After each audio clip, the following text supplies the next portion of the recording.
What is good, everybody? Welcome back to another episode of the Bird Flock podcast. The preseason is over. The Montreal Alouettes went 2-0, and we are 4 or 5 days away from opening kickoff. I'm I'm fired fired up. up. I'm fired up. Obviously today there's a bunch to talk about. Obviously the preseason was, a lot happened. A lot happened. There were some cuts that happened that broke our hearts more than others. But Shayne, I'm gonna kick it over to you to start. Just your initial thought on the preseason, the Alouettes training camp as a whole. Um, give me your thoughts here. I mean, look, obviously the first game, low scoring game, offense didn't click too well, but that's expected. A lot of guys that probably are not going to make it in the CFL and trying to get a chance here, and then a new system, a new coach that the team has to rally behind. Game two, I think the offense with the starters looked a lot better. The starters and guys that are going to contribute to this team looked a lot better. The defense is the same old defense we've been, used to under Thorpe for however many years it's been. Mm. Just want to touch quickly on Davis Alexander, bro. He Oh, looked really good, and to the point where I'm comfortable with him as the future of the Alouettes. he's gonna A be a young star. quarterback. Young quarterback. I think we haven't had a guy that we've developed in Montreal in ever. It feels like. Mhm. I think he could be that guy. Yeah, we've tried a few times, but like even that, it's been guys that didn't start in Montreal. But Alexander starting his professional career in Montreal, dude, he looks so good. And I posted about this on our story. And obviously you weren't able to make it to the game, Shaner, but there was people in the crowd when Davis Alexander took off and ran. And they were like, I didn't know he had wheels like that. I had no idea he had wheels like that. I didn't know he was athletic like that. He is fucking fast and he can get out of that pocket. And like he was the most impressive player to me on that field. He didn't even have like that crazy of stats or passing category or anything like that. Almost threw a pick, but like he just stood out to me. I was super impressed. Yeah, and you said I couldn't make it to the game, but watching it from home, you just see that even when the pocket collapsed, he didn't panic. His eyes stayed downfield. He was, he almost threw that pick, but he was aggressive with trying to get the ball downfield when he had to be, and was able to extend plays when he needed to. And look, this is a guy that's 24, going to be 25 at the end of the year, I believe. And when we talked to him, we even said it, like most CFL guys only start around 27, 28. Mm-hmm. Fajardo's obviously locked into that 2-year deal to give him more time to develop, and I'm comfortable with Davis. And we said, best QB room in the CFL, and I think that was even before we knew just how good Davis was going to look this year, Mm-hmm. and I think it just cemented what we believe. And I wanna also like make sure that everyone understands this isn't us saying, God, I can't wait for Cody to be gone in No, 2 years. no, Because let me tell you, that first drive, that offense clicked like I've never seen before. Like everything just worked perfectly. Standback had like 4 carries, averaged like 6 yards a carry. It looked great. Cody escaped a sack, like athleticism we haven't seen. Obviously, we had VA, but like athleticism that we haven't seen out of a consistent quarterback in forever in Montreal. The receivers obviously looked great. We didn't even have Philpott out there. Everything just seemed to click. Obviously, capping it off with a touchdown to KJG. Like it got me so excited, and that was just literally the first drive of the game, and it fired me up for the year. Yeah, and I think having that running quarterback, something they didn't have last year in Trevor Harris, and it's going to open up a lot of run lanes for Stanback, and I think that was something that was visible. Stanback coming back healthy, obviously missed 95% of last year's season, if not more. Mm-hmm. Uh, it's exciting to have him back, see him back, and get the carries, and then just watching Antwi late in the game, even be able to catch it out of the backfield. Um, it's really a three-headed monster with those two and Fletch. We obviously know what Fletch brings to the table, but seeing Antwi be able to run like that and build his confidence, and talking to him saying that's something that he's kind of struggled with, seeing that early in preseason was really good for this offense. Absolutely. So I want to quickly break down. Obviously, there were some cuts that happened, right? You and I in the last episode gave our predictions of what we think the roster will look like. But how about we go through everything now, go through all the position groups, and we can discuss obviously the cuts that happened, who got moved to the practice squad, who's on the everyday active roster, and kind of go from there. But starting off with the receivers, shocking to me, obviously Chandler Worthy is listed as a receiver, kept as a returner. But the Owls kept 10 receivers, which is, I think, way more than you and I both thought, Yeah. by at least two. But the ones that they kept on the active roster, Kashan Abram, who had an amazing camp, obviously was with the ones in that game as well, caught a few passes from Cody on that first drive, caught Cody's first pass as an Alouette. Regis Sibasu, Greg Ellington, Jake Hardy, KJG, Austin Mack out of Ohio State. Hergy came back, obviously, and he's made the active roster. Tyson, Cole Speaker, and then Chandler Worthy. Of those, any names that really stand out to you? I mean, I remember the last episode we talked. I said I was excited to see Austin Mack play. Um, I know what type of player he is. I don't think a lot of Montreal Alouette fans know what type of player he is. I was surprised to see him make it over Q, and Courtney Davis, especially the way Courtney Davis balled out in that first half on Friday night. Yeah. Um, I think Austin Mack in space is a great playmaker, and I'd love to see him get more reps out there. I think he's going to be obviously a reserve receiver and going to have to earn his role right now based on the way the roster's shaped. But Abram, I'm excited to see what we've seen a lot of guys in preseason come out like this, and then during the regular season kind of lose their roles or not earn their roles in the regular season. So I'm excited if he could keep his foot on the gas pedal and be a game changer for the Owls. Especially, I don't know, we don't really know how long Phil Potts out for right now. If he comes back week 1, would be great. But if he's not, let Abram kind of settle into a role and build his role in this offense. Yeah, absolutely. And then for the receiver group, kept 4 on the practice roster. So obviously the biggest name we'll leave for last, but actually kept 5 receivers, 4 in a returner. So James Letcher Jr., who I thought was going to crack out a roster spot for sure just because of his return ability. But obviously with Chandler Worthy there, but I could see Letcher getting into games very early on in the season.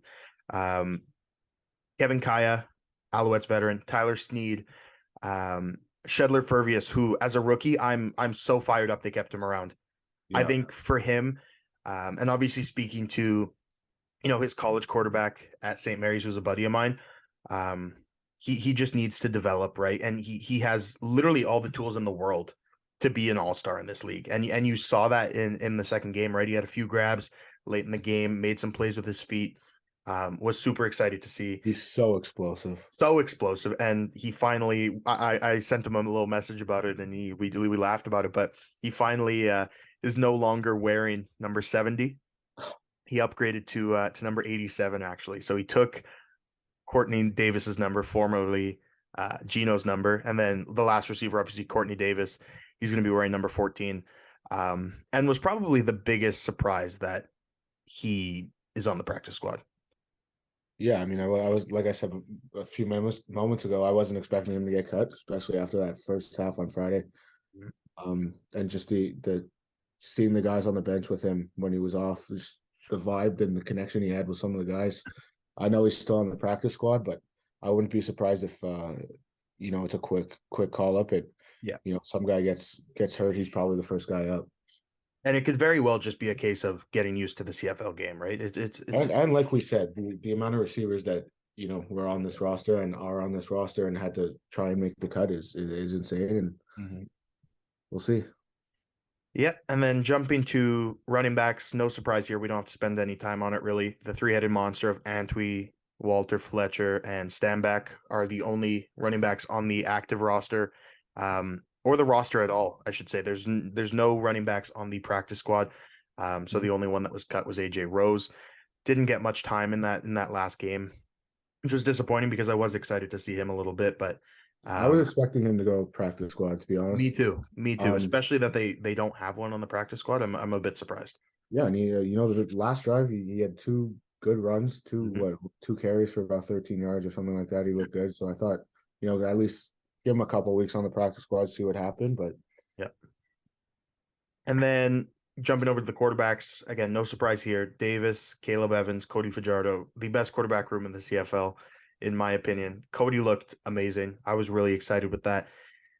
And it's going to be really duke it out to see who's QB2. As of right now, if I'm Danny Machocha, I'm leaning towards Davis and then having Caleb in that Dominique Davis, Adrian McPherson role of just dominated on third downs. And you can feel very confident that if he has to step in, he'll go ahead and he can win you some games. But no surprise for the QB room there. Mike Glass, obviously not added to the practice squad. That's another one I thought he might sneak in there, kind of as a little developmental year on the Mhm. practice squad, but he was actually cut as well. So Well, just the three especially of them on the roster. Montreal has a history of keeping a fourth guy on the practice squad. So I was interested to see that he got cut. On a lot of these guys, it could be, cut now and brought back later at some 100%. point. 100%. And then finally, the O line here. It's a little bit all over the place because on the roster they're listed as like O line, tackles, guards. So bear with me here.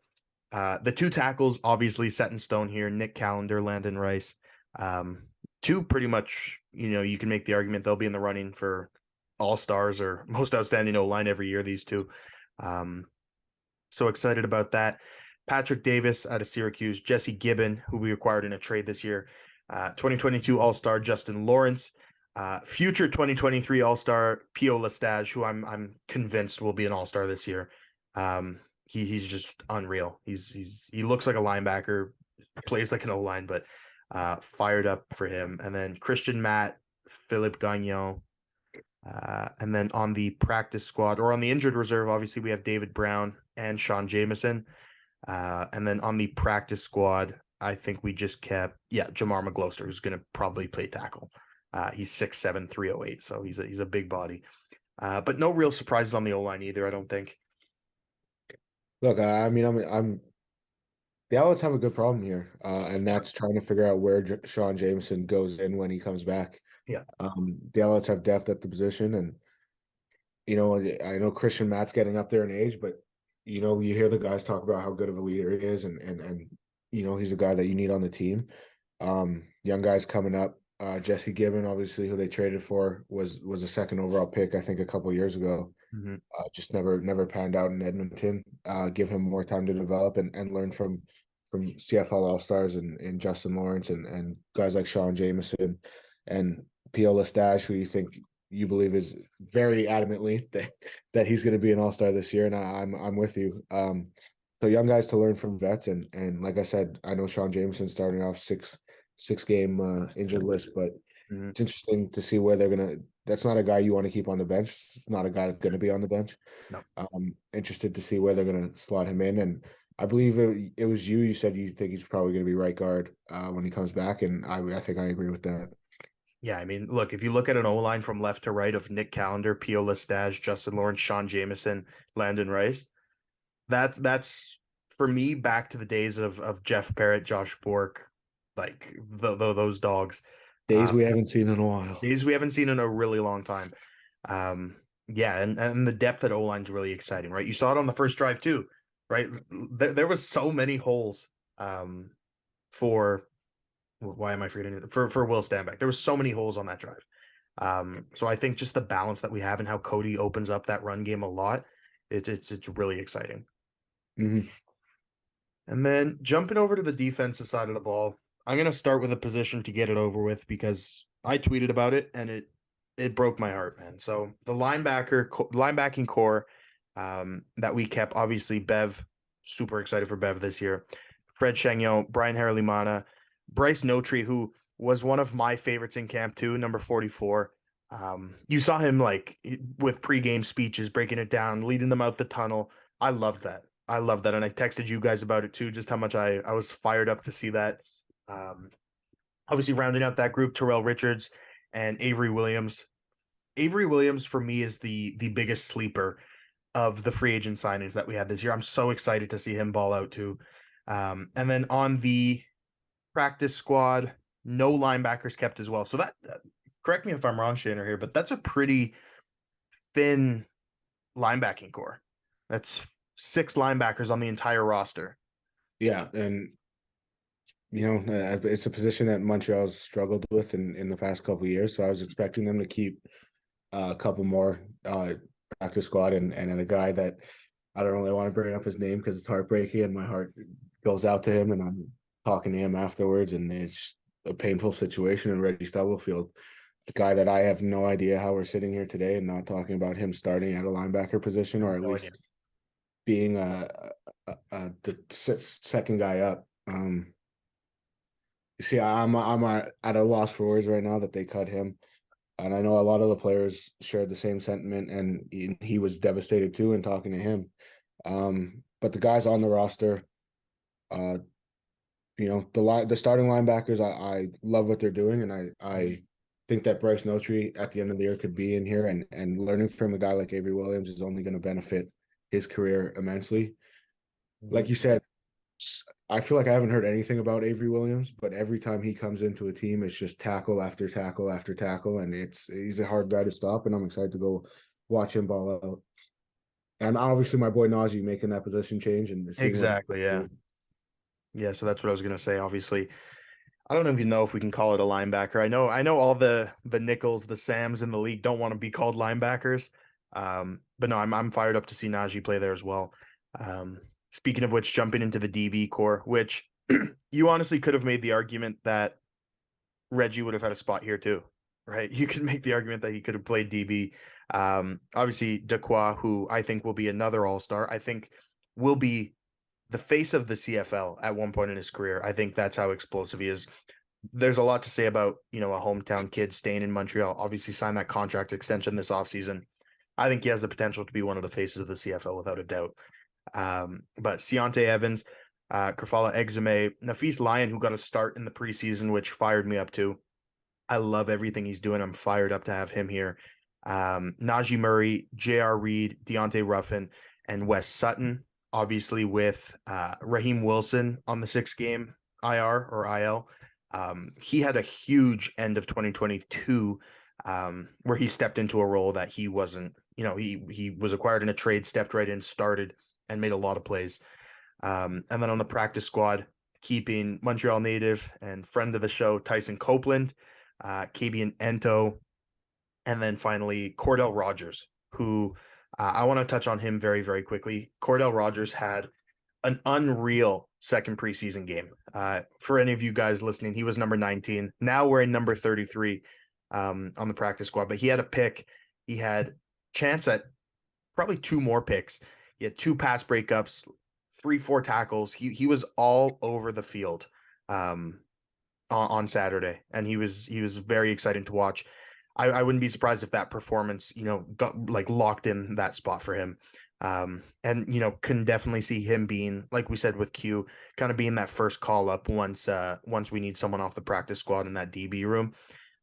So very, very excited that he gets to stick around, gets to develop. Obviously, a CFL rookie this year, only 24, but very, very excited that he gets to stay around. Yeah, and I think Rogers was just a guy from the start of the game. Was as soon as he got in, he did what he had to do, and that absolutely cemented his spot on the roster. And I think I even texted you like, get this guy a real jersey number because like this guy's staying around. Yeah. Just the swag he had on the field too. Uh, you know, backing up what he was doing and breaking up passes and celebrating, hitting the strap celebration got me fired up. I won't lie. Yeah, I think he's going to be a guy that's quick to the active roster and look again goes back to the Courtney Davis thing as being a young guy and being new to the CFL is they want to get him as much learning experience as he can. That DB room is a little crowded. Um, and he's got to learn. You said 24 years old. He's got to learn his place here. The Alouettes have to learn what his place is going to be here too. But he's going to be on this active roster by the end of the year without a doubt in my mind. Yeah. And then quickly, just to jump back to the offense, I completely forgot to go over the fullbacks, and we kept 3 of them. So David Dallaire, the rookie out of Laval, when we drafted him, again, you described him as the Canadian Taysom Hill. So fired up to see him there. Alexandre Gagne and James Tuck. James Tuck was someone we signed in free agency, 32 years old, like a career fullback. I saw him in the play once, and he just ran over 3 people in a row and then dove on someone who was on the ground and then hit someone else. And I just fucking loved that. Like he's the type, obviously You see here on the roster his profile pictures in a Rough Riders jersey. That's when I'm almost certain Cody, called up Danny Mac and said, "You need to bring my guy over here with me, my personal protector here with me." And I'm fired up because he just looked like a dog out there. He had like the cowboy collar too, but no, it was very very funny to see. But then on the defensive side of the ball, the last position, again, I tweeted out after the game just my initial thoughts of everything, and the main point that I wanted to drive home was that the Alouettes have the best D line in the CFL, and I'm gonna read off names here, and I'd argue anyone to fight with me here. So first off, starting off, going with what's his name, Cordell Rogers, the star of Saturday's last preseason game was Israel Antwin. 2 sacks, few run stuffs, few tackle for losses. He balled out, came out of nowhere. I didn't hear about when we signed him. I didn't hear about him in the first preseason game. Just came in, absolutely dominated. Again, 2 sacks, number 95. 23 years old, out of Oklahoma State. And he's going to be able to learn behind one of the CFL GOATs, Mondo Sewell, Jamal Davis, who will be an all-star this year. I have no doubt about it in my mind. Nick Henninger, Mustafa Johnson, who had, again, a great end of year last year, came in, absolutely dominated, 24 years old. Al's first-round pick this year, Lual Uguak. Didn't hear much of him in the preseason. He joined in late, came in late after he had a camp with Atlanta, I think. Again, 23 years old. Just signed this past week, or re-signed this past week, Avery Ellis, wearing number 23 as a D end. Kind of hate it, but anyways, not important. Brock Gowenlock, and then Nick Usher. Like, that is the best D line in the CFL, and I'd invite anyone to argue about it with me. Yeah, for a position we were kind of worried about in the offseason, there's depth there. There's guys I'm comfortable with coming off the edge and coming off up the middle, and guys that could do both. Interested to see what they do with Uguak. Like you said, didn't really see much of him. Didn't really see him try and take over a game like we know he will be able to do in the future. Learning from guys like JD and Mondo is huge for a guy like that, a first round pick with all that talent in the world. Mm-hmm. I'm excited to see that. And a guy that we talk about a lot, and Mustafa Johnson, I want to see his role get bigger this year. Mm-hmm. Guy that came on kind of late last year and ran with it. And I'm excited to watch him play. I think most out of anybody, except for maybe JD, guy that could easily lead the league in sacks, in the right situation. And just depends how healthy this D line stays to get the pressure on the quarterback. Yeah, and then even adding to the depth more, Jabari Ellis on the practice squad is another surprise for me. And another one of the cuts was Vincent Desjardins, who started a number of games last year, who was cut. I'm sure he'll find a home very, very quickly. But and then Kevon Bennett as well on the practice squad on the D line. Yeah, I liked what Bennett did late in the game. Yeah. I liked what he did. I was still expecting him to get cut, not even practice squad, to be honest, based on the depth, but happy we kept him around. And then in terms of specialists, no changes at all, really. Long snapper Louis Philippe Bourassa, and then the kickers and punters don't change. David Cote and Joseph Zima, who I'm very excited about. But the exciting news is both other specialists, Reese Burns, the punter, who we drafted in the global draft this year, he sticks around on the practice squad. And then Jose Maltos, who had a wicked game one, hit a game winner, hit 5 field goals, I think. He is sticking around as well on the practice squad, another global pick as well. Yeah, no surprises. I think everybody knew going in that Zima and Cote were keeping their jobs. Just a matter of what teams have to do in the preseason and bringing guys on the practice roster. It's something you need in the CFL. Injuries happen. Cold weather games out here, rainy games. Weather's not always great out here in Canada, so guys, slipping on the field or something, getting hurt. You need that depth pieces, and they're not taking a practice roster really, so might as well keep them around on the practice squad. Yep. And now for you, Shane, I'm curious to hear from you of the position group you're most excited to see and the position group you're most concerned about heading into the season. I think it's the same position, to be honest. Really? And I think it's the D line Okay. because the depth is crazy, and it's been a concern all off season. And you guys have heard me talk about it for ever and ever and ever. And I think they have the athletes to be there, and they have the players to be there to be the best defensive line in the CFL. And Mhm. when healthy, I think they will be. But a lot of young guys, a lot of guys that haven't done it before and need to prove that they could do it. Yeah. And it's not going to be a quick fix, I don't think, here in Montreal. And to me, um, every other position is kind of set. Linebacker, I think we got dogs there at the starting three guys. So they don't really worry me. Tackle machines, guys that want to get their nose in there on the ball. Mm-hmm. That would be my only other position, I would say. Mm-hmm. Uh, but everything else, O line, receiver, running back, quarterback, anything on the offense is dead set and Yeah. packed with guys that could be CFL All Stars. And the DB room is I'm not even going to go there, and all the talent they have there. So, Yeah. what about you, buddy? Yeah, for me, the position I'm most excited to see is just Cody Fajardo, QB room in general. Like, I dude, I think he has a chip on his shoulder, and I think he's going to be dangerous with a chip on his shoulder. And I think the whole team have chips on their shoulder. Like when I spoke to Cody Fajardo, like it's dangerous. You don't want to back this team into a corner, right? I, I'm I'm super excited to see that.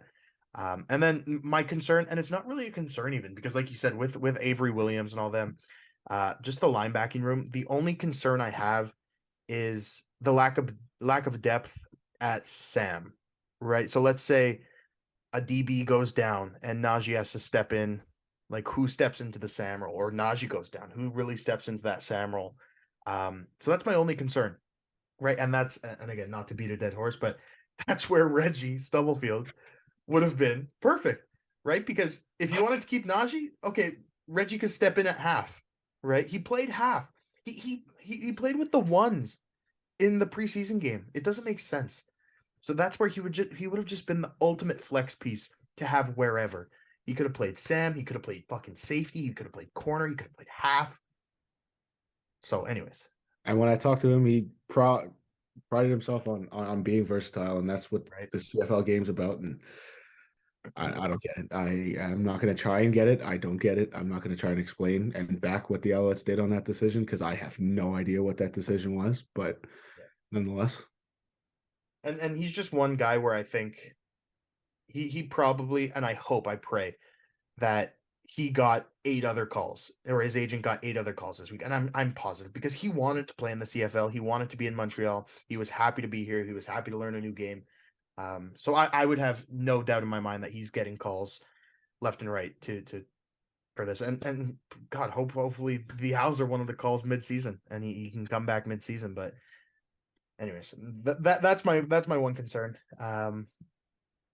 But yeah, Shane, any last thoughts here on just the preseason in general? Looking forward to week one this week.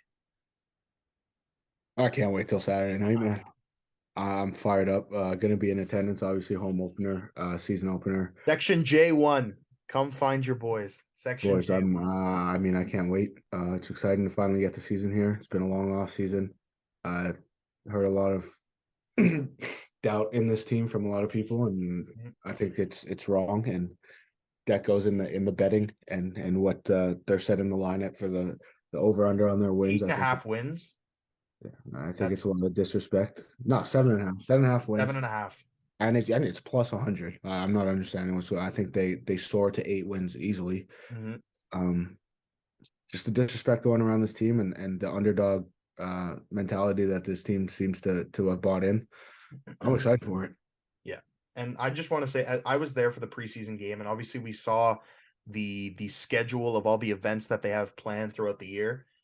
It seems like the new ownership is taking this super seriously, right? I think as much as we loved Gary Stern and we loved, just yeah, Gary Stern, I guess. It wasn't I didn't see any changes, right? New ownership should come in. You should see, they put their own twist on it. I think Gary Stern, and maybe it was the timing of it, right? COVID, all of that. It was a really tough time.